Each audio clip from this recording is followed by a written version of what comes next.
Okay, hi, my name is Yubeshan Moodley, but you can call me Yubie.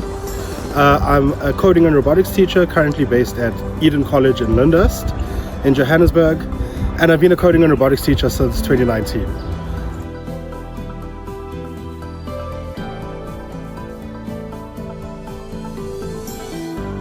So I really love Lego products because they're sturdy and strong, and we've been using kits for a very long time and they're still not broken. So that's one of the best parts, especially when we're dealing with younger kids who can find ways to drop things very easily. So the sturdiness is very helpful.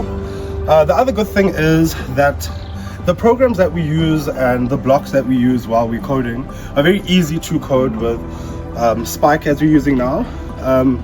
We started doing this from 2019, so we were using the EV3s back then, and even though those were better, we're happy to use the Spikes now because they're a lot easier and they have fewer ports and they're easier to manage. And overall, the fact that it's so easy to use and like user-friendly has always been a great part of this. So coding and robotics is especially important for learners because they do need to think outside the box.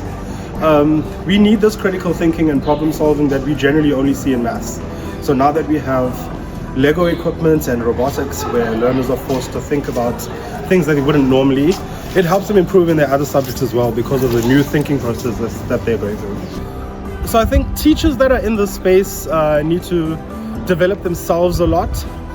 We have a problem with technology where something works this week and then next week there's an update. So we have to be abreast of everything.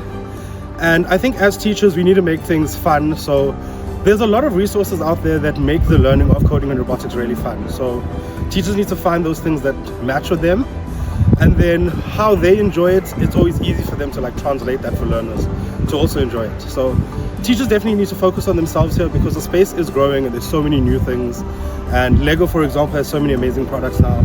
So to still use the old things are quite good, but it's even better if we are using all the new technologies that are available.